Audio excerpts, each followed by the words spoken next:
प्रधानं सर्वधर्माणां जैनं जयतु शासनम्।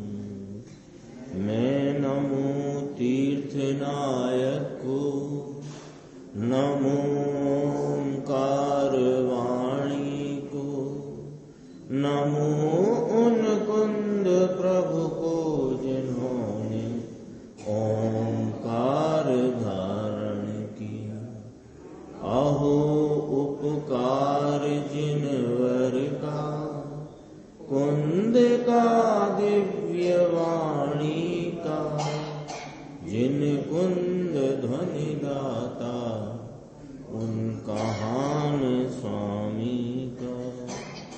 रमियूण जिणम वीरम अनंत वर्णान दंसन सहावम।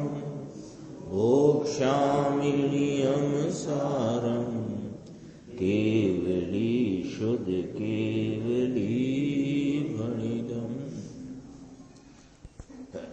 नियम सार जी परमागम ग्रंथ है। इसके शुद्ध निश्चय प्राश्चित अधिकार के गाथा 116 के उपरांत टीकाकार मुनिराज ने 5 कलश कहे। उसमें ये अपन 185 नंबर का जो कलश है उसी क्रम में 499 पेज है। कलश का पाठ करते हैं। प्राश्चितं ह्युत्मानामिदं स्यात् स्वद्रव्येऽस्मिन् चिन्तनं धर्म शुक्लम्। कर्म भ्रात ध्वान्त सद्बोध तेजो लीनं स्वयस्मिन् निर्विकारे महिम्नि। श्लोक का अर्थ है,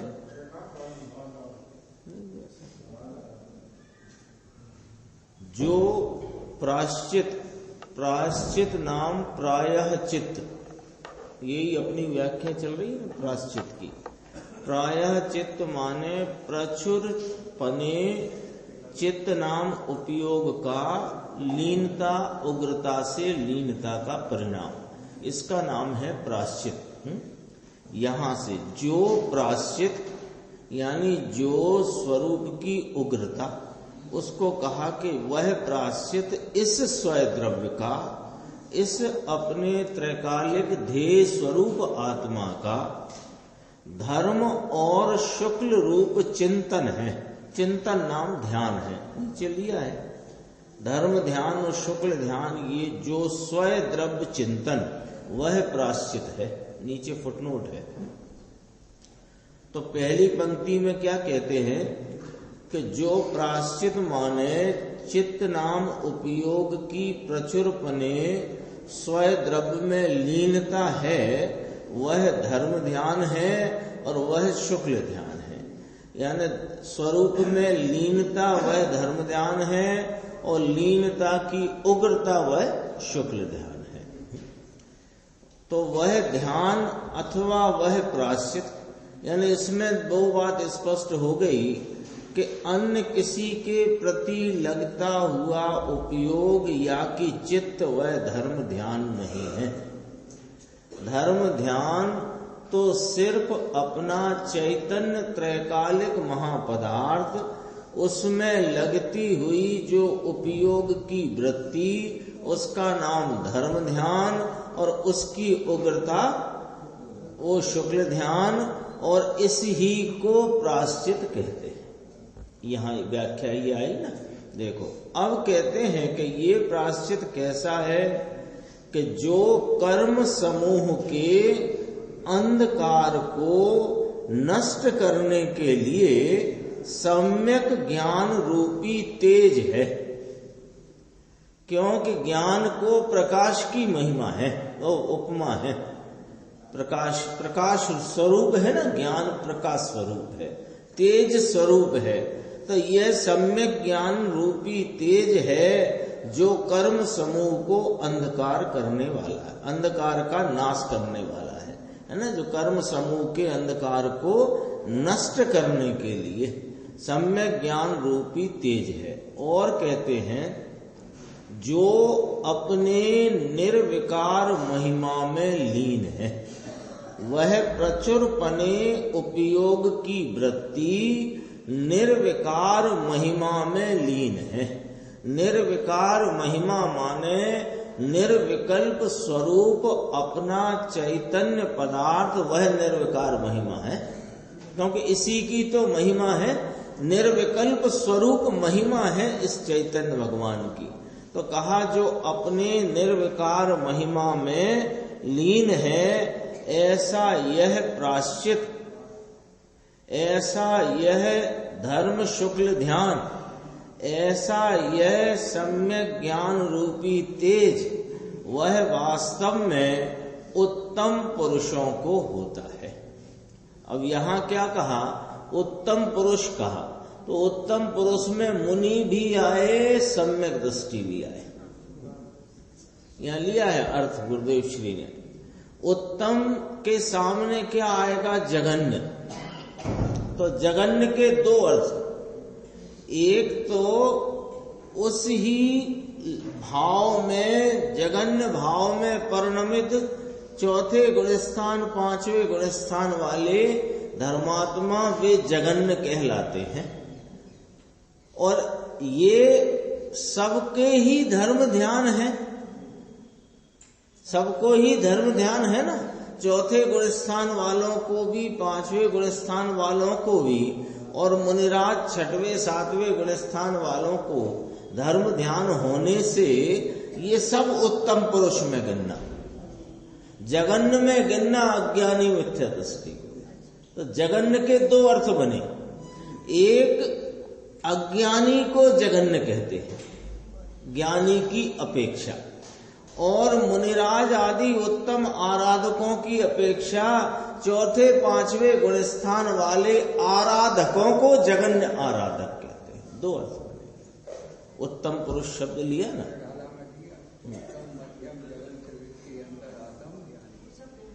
हाँ, वो ज्ञानी में बराबर लिया जगन्य, पर यहाँ उत्तम में ज्ञानी को लिया।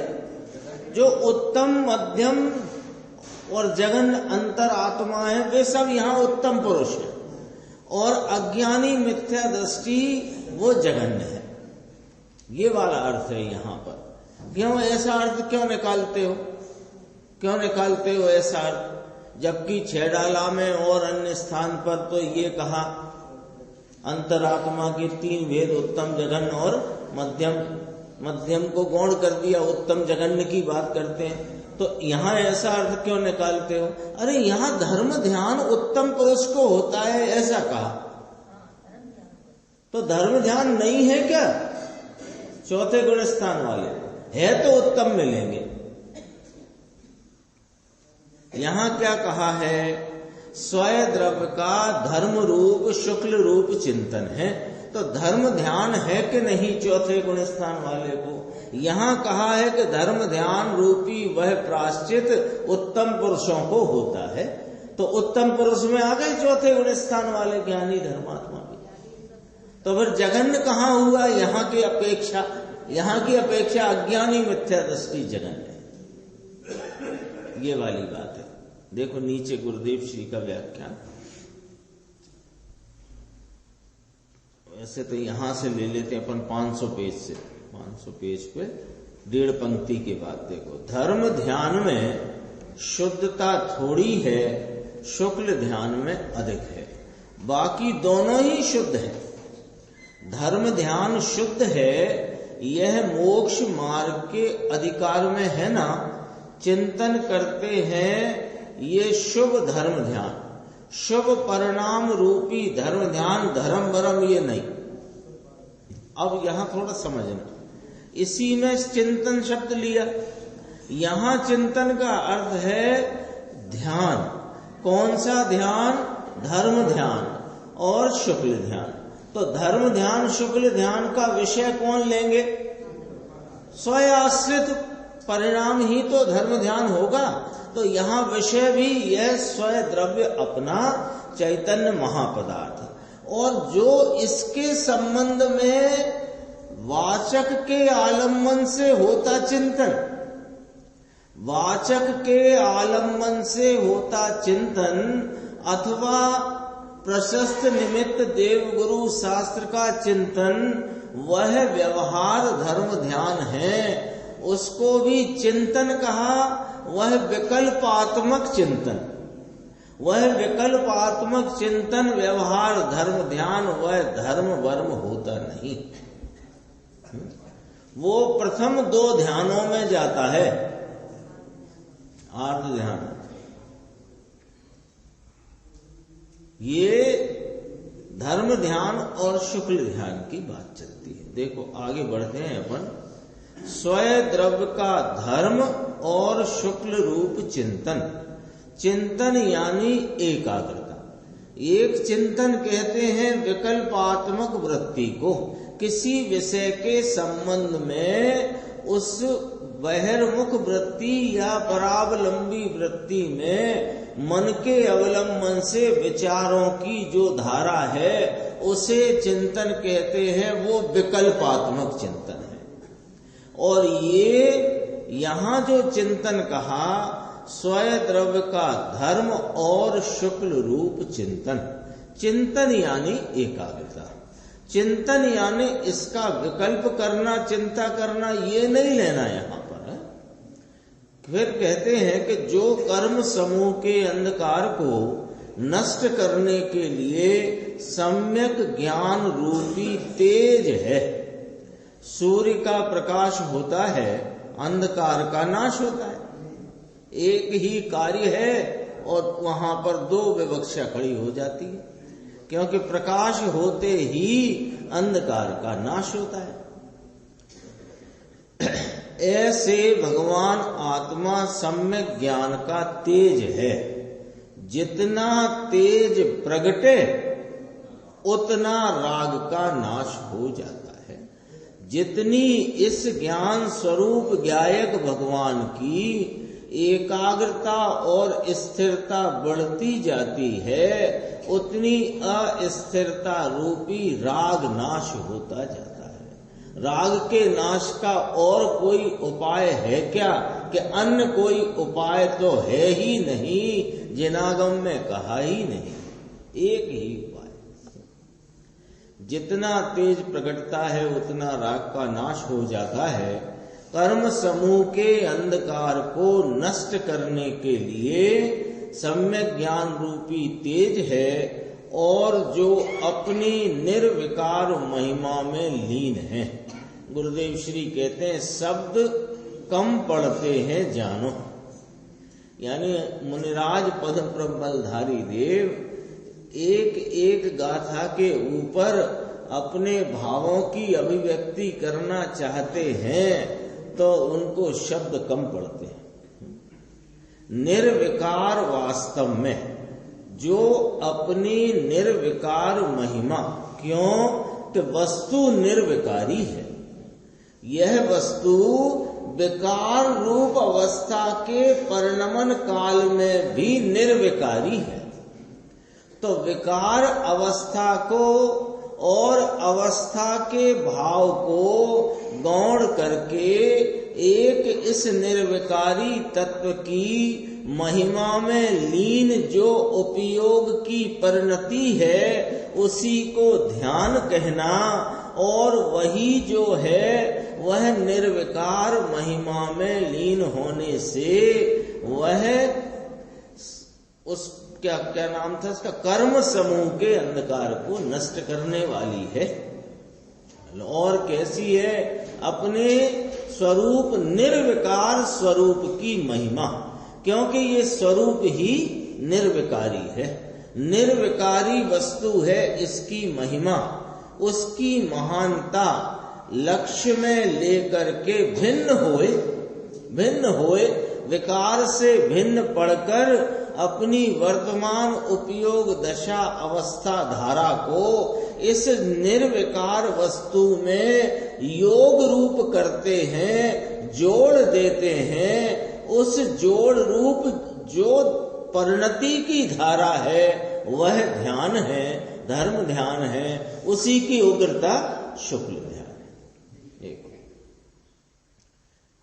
इससे महान जगत में कुछ नहीं है। सर्वोत्कृष्ट पदार्थ जगत का कौन कि मैं चैतन्य परमात्मा। ये ऐसा धर्म है। यहां स्वदब्बादो सुख गई और पर दब्बाओ दुख गई, ऐसा उपदेश जिनेंद्र परमात्मा ने दिया है। इससे महान जगत में कोई नहीं। परमेश्वर भी इससे बड़े इसके बड़े नहीं, आना मोटा नहीं। इसके लिए मेरे धर्म ध्यान रूप उपयोग की कल्याणमयी आनंदमयी जो मेरे उपयोग की वृत्ति है, उसके लिए सबसे बड़ा कौन जगत में कि मैं चैतन्य परमात्मा चिदानंद तत्व स्वरूप। वो है, देखो ऐसा सम्यक रूपी तेज और जो अपनी निर्विकार महिमा में लीन है। देखो ऐसा यह प्रायश्चित वास्तव में उत्तम पुरुषों को होता है, जगन्य को नहीं होता। इसका मतलब ये निकला ना। अब देखो जो अपन चर्चा करते थे वो अर्थ यहां पर आया कि उत्तम पुरुषों को होता है, जगन्य को नहीं होता। जगन्य के दो अर्थ होते हैं, एक जगन्य यानी छोटा और एक जगन्य यानी निंदनीय योग्य है ना। कभी कैसे किसी को बोलते हैं हे जगन्य पुरुष, हे जगन्य व्यक्ति, तो जगन्य व्यक्ति कहने से वो निंदनीय योग्य है। और घर में 3 भाई है तो कहें ये जगन्य है, ये अग्रज उत्तम है, ऐसे कहें। 2 बातें बनती है इसमें। जगन्य यानी नानू छोटा और एक जगन्य यानी निंदने के योग्य। जगन्य के 2 अर्थ होते हैं, एक जगन्य यानी छोटा और एक जगन्य यानी निंदने लायक। यह जगन्य यहाँ पर जो लेना, उत्तम के सामने जो जगन्य लेना, यानी ऐसा प्रायश्चित उत्तम पुरुषों को होता है, यानी जगन्य को नहीं होता है। तो यहाँ जगन्य में क्या लेना कि निंदने योग्य लेना। ये जगन्य यानी निंदने लायक है, छोड़ने लायक है। ऐसा यह प्रायश्चित वास्तव में उत्तम पुरुषों को होता है। ये उत्तम पुरुष किसको कहा? जिसको आत्मा की लगनी लगी है और आत्मा में जो जम जाते हैं, रम जाते हैं, बाहर की कोई चिंता इनको नहीं है। ऐसे महापुरुषों को ऐसा प्रायश्चित और ऐसी स्थिति होती है। ये अपना प्रवचन भी पूर्ण हुआ यहाँ और 185 कलश हुआ, 186 कलश हो गए। आत्मज्ञानाद भवति यमिनामात्मलब्धि क्रमेण ज्ञान ज्योतिर्निहत करण ग्राम धोरांधकारा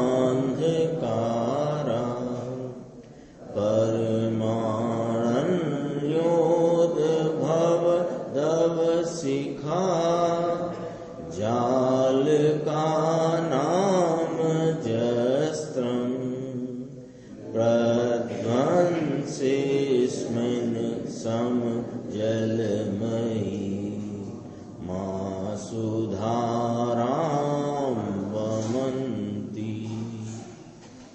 इसमें भी बहुत सरस भावना मुनिराज कहते हैं कि यमियों के यानी संयमियों के आत्मज्ञान से क्रम से आत्मलब्धि यानी आत्मा की प्राप्ति होती है।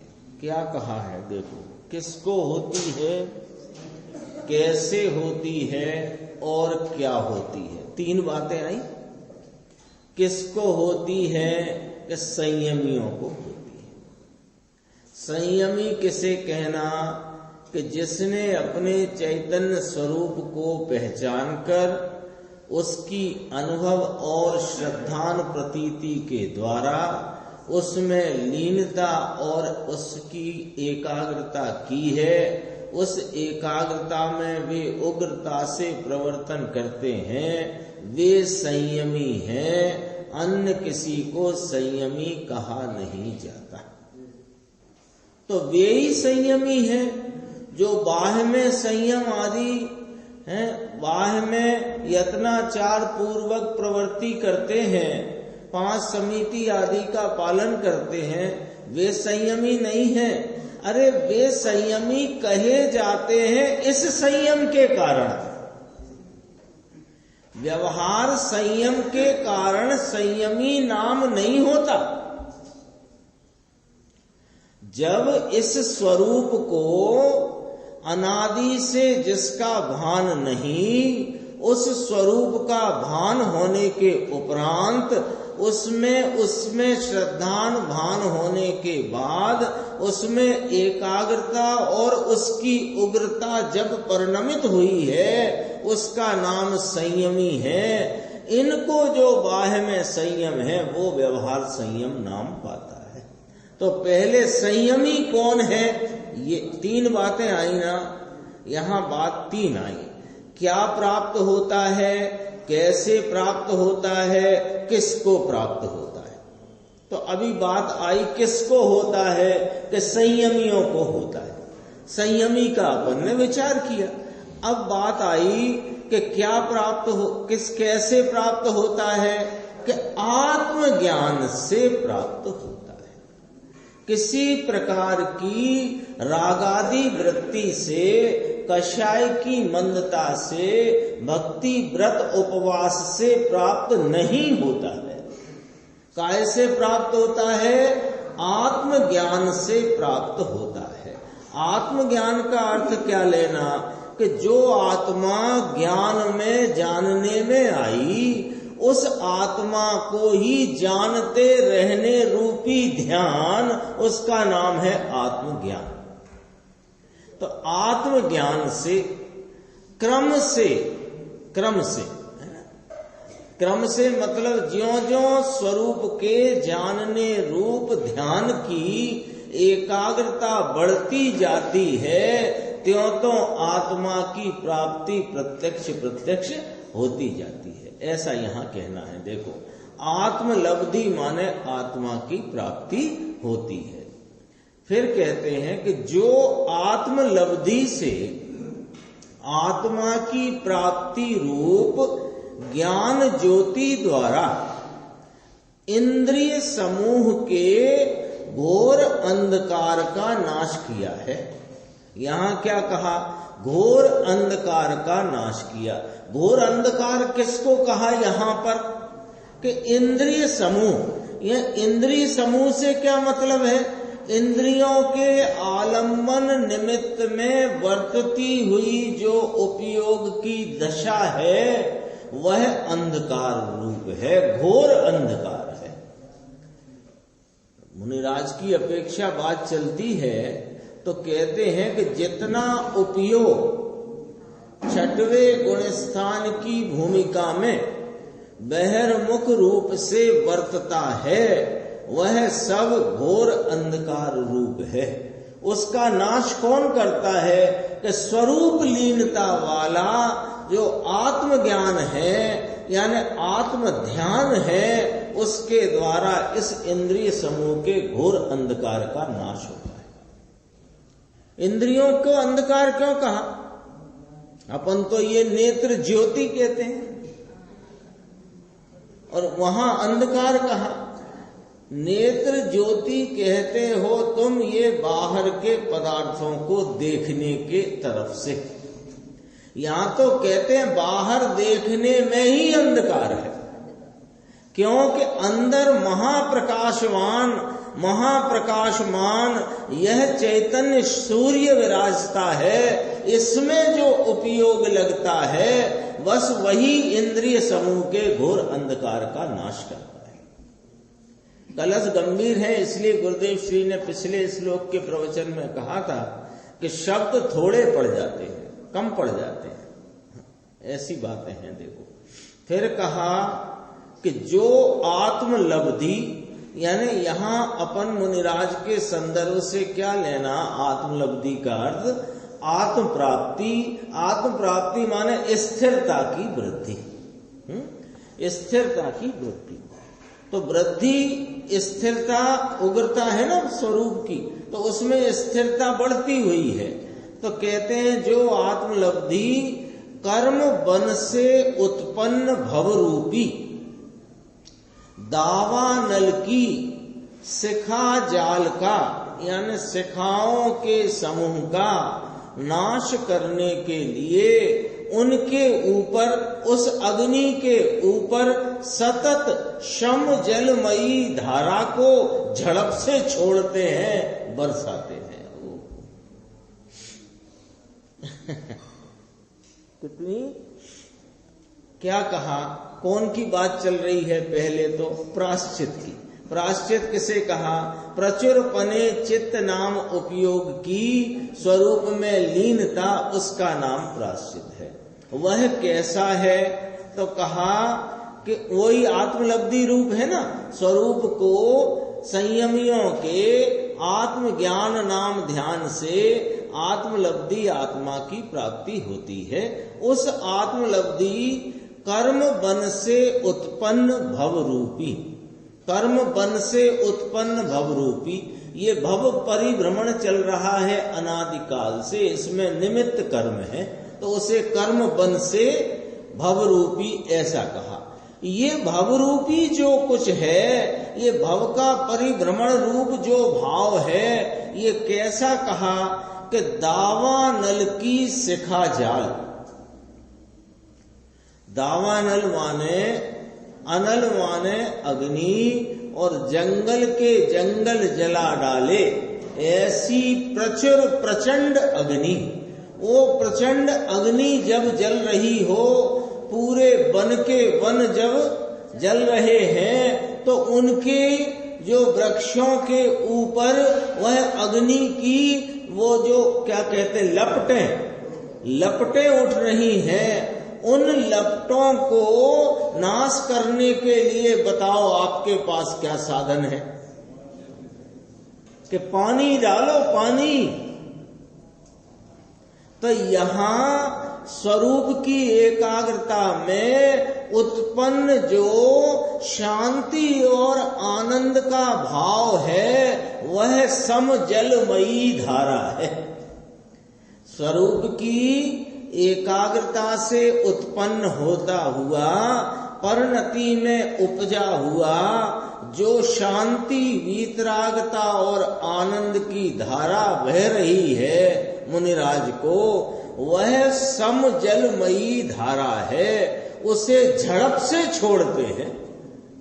झड़प से माने तीव्रता से, तेजी से, जोर से बरसाते हैं, जिससे कि अब यह भव नहीं होगा।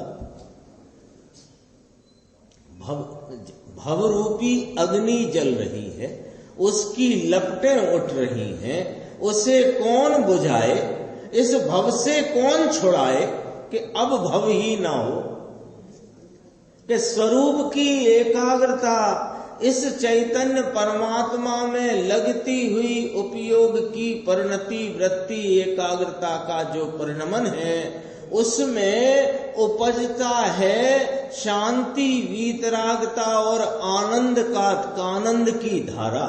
वह शममयी जल है। शम नाम शांति रूप, सुख रूप, उस रूप सुख रूप जल की धारा को तेजी से बरसाते हैं। तो अब क्या है कि मुनिराज को क्या होता है कि अब भव नहीं होगा। जाओ,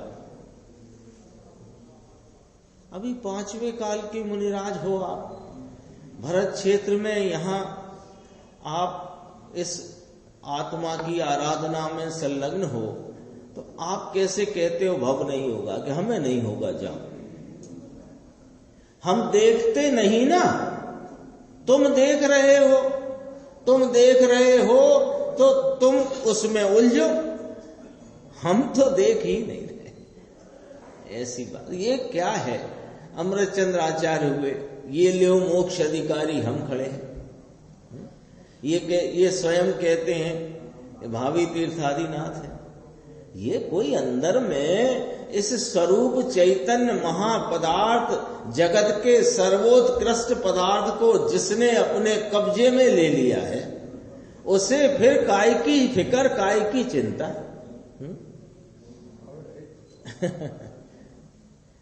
देखो गुरुदेव श्री क्या फरमाते हैं यहाँ, बहुत अच्छी बात है। पहला देखना, झीणी बात है। लो अभी बात तो करी नहीं है प्रभु आपने, फिर कहा झीणी बात है। प्रवचन शुरू हुआ है, देखो प्रवचन नंबर 136, सिर्फ कलश पड़ा है और कलश पढ़ के कहते हैं झीणी बात है। ये क्यों कह रहे हैं झीणी सूक्ष्म बात है? क्यों कह रहे हैं? अभी बात तो कही नहीं, और आपने जो संस्कृत पढ़ी तो हमें तो पल्ले पड़ी नहीं,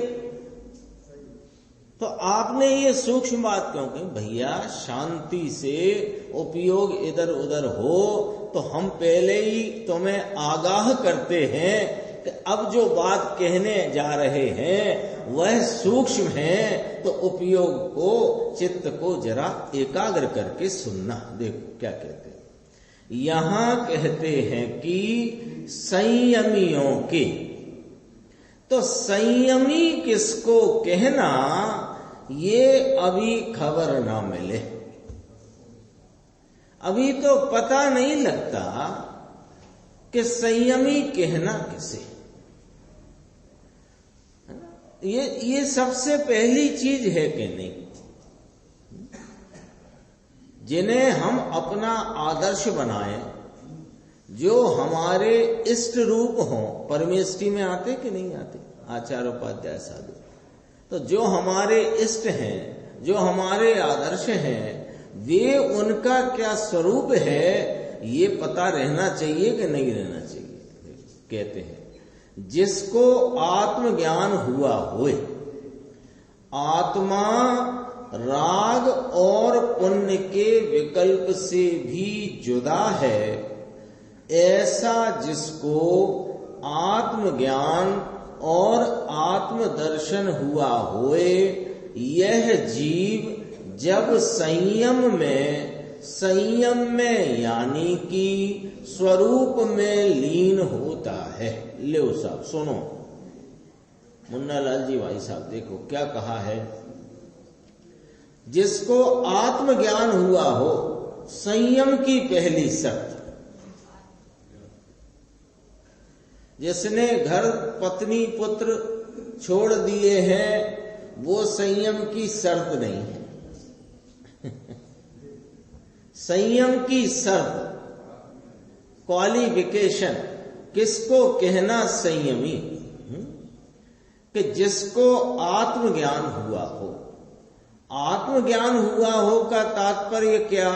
कि यह आत्मा चैतन्य महापदार्थ राग और पुण्य के विकल्प से भी भिन्न है, न्यारा है, जुदा है, वह अलग है, और यह चैतन्य वस्तु जुदा है, अलग है।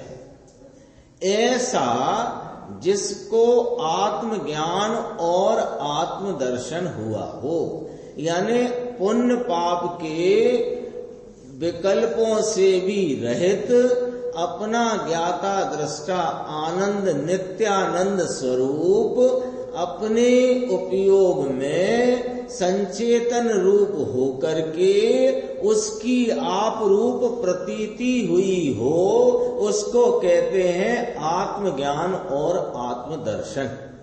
ठीक है, ये जीव, इतनी शर्त जैसी बात आई ना कि आत्मज्ञान हुआ हो, सो आत्मा क्या है कि रागादि पुण्य रूप भावों विकल्पों से न्यारा चैतन्य महापदार्थ, इसका स्वरूप संचेतन और इसकी प्रतीति हुई हो, ये जीव है ना। कॉलेज में एडमिशन लेना तो कौन कि 12वीं जिसने पास की हो, ऐसा आता है ना। अब कोई 8वीं की मार्कशीट और 5वीं की लेके पहुंच जाए कि अब मेरी उम्र तो हो ही गई साहब, तो आप तो ले लो। अब मेरी उम्र 20 साल हो गई, अब भी नहीं लोगे आप कॉलेज में, तो कैसे काम चलेगा? तो बोले काम तो तुम्हारा वहां से चलेगा जब तुम 12वीं पास करके आओ। ऐसी यहां बात है। संयमी माने क्या? देखो, ये जीव जब संयम में माने स्वरूप में लीन होता है, ये संयमी की परिभाषा है। अभी केवल ज्ञान नहीं है, किंतु स्वरूप में लीनता का भाव करते हैं, लीन होते हैं, इसको यहां संयमी कहते हैं। यमियों यानी संयमी, समयम, सम्यक दर्शन पूर्वक जिसकी स्वरूप में एकाग्रता है। पहली व्याख्या संयमी की। अब संयमी किसको कहना, इसकी तकलीफ चल रही है आजकल ना, इसी की तो तकलीफ चल रही है। भीड़ बहुत हो गई तो संयमी हो गए, घर द्वार छोड़ दिया, वस्त्रादि त्याग दिए तो संयमी हो गए। कि नहीं, जिनेंद्र परमात्मा ऐसा नहीं कहते हैं।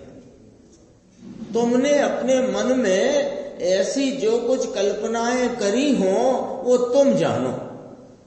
जिनेंद्र परमात्मा तो ये कहते हैं कि जिसने इस अपने चैतन्य महापदार्थ को पहचान कर उसका स्वरूप संचेतन करते हुए भाव भाषण पूर्वक उसमें आप रूपता की प्रतीति की है और उसमें विशेष स्थिरता प्राप्त करके, यहाँ तो चौथे गुण स्थान वाले को संयमी कहते हैं।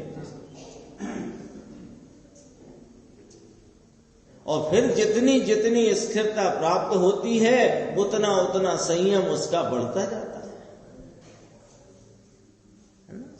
ये लिखा ना, संयम, सम्यक दर्शन पूर्वक जिसकी स्वरूप में एकाग्रता है।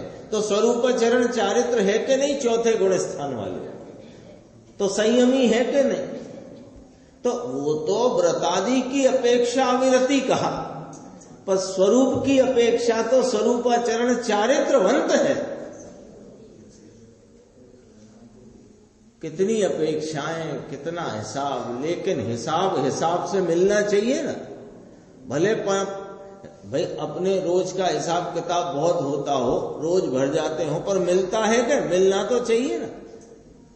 दिन भर में गले में से 1000 बार जाते हो और 2000 बार आते हो, तो आना जाना सब लिखो, रात को मिलना तो चाहिए ना।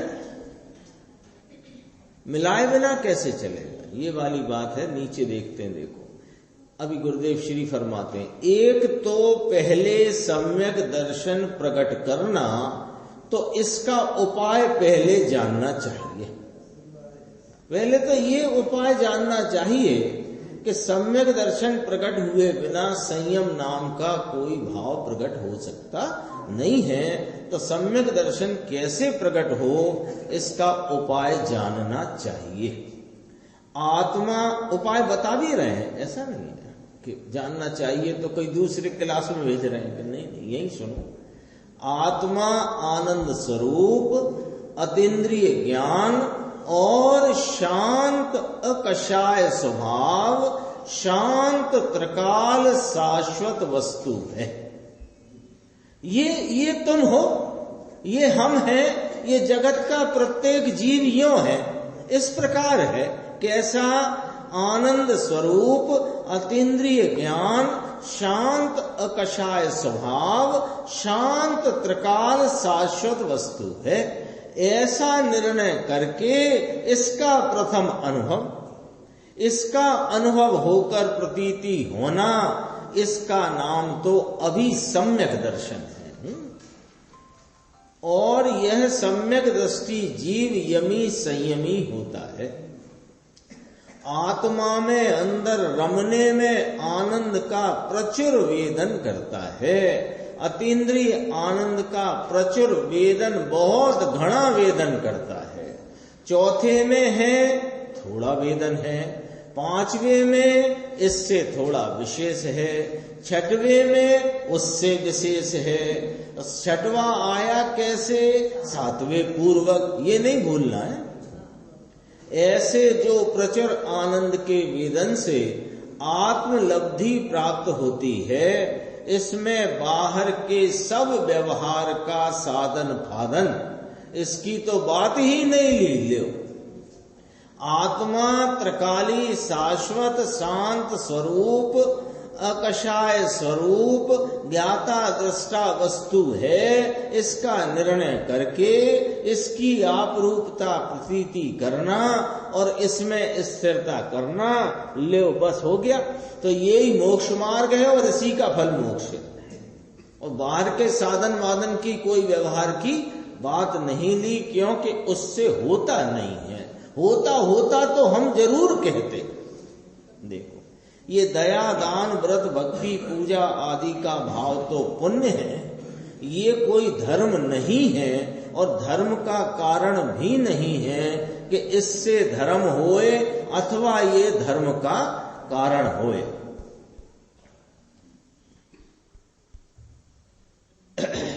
थोड़ा सा है, देखो जल्दी से पढ़ लेते हैं। 503 पेज पे ये आत्मा को संयम से, संयम की बात हो चुकी कि संयम यानी सम्यक दर्शन सहित आनंद स्वरूप में प्रचुर वेदन, इससे ज्ञान ज्योति द्वारा इंद्रिय समूह के घोर अंधकार का नाश किया है।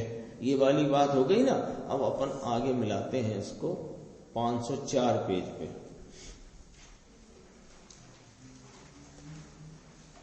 और जो आत्मलब्धि, आत्म प्राप्ति, लब्धि यानी प्राप्ति, आत्मा आनंद स्वरूप भगवान, इसकी प्राप्ति ये कर्म वन से उत्पन्न, कर्म के वन से उत्पन्न भव रूपी दावानल, ये भव उत्पन्न होता है, ये दावानल ही है। भव भव भव भव है ना। कोई भव में आयु लंबी, कोई भव बहुत छोटी, एक सांस में 8-10 बार, वो भी भव है। 33 सागर की आयु, वो भी भव है। ये सब दावानल है।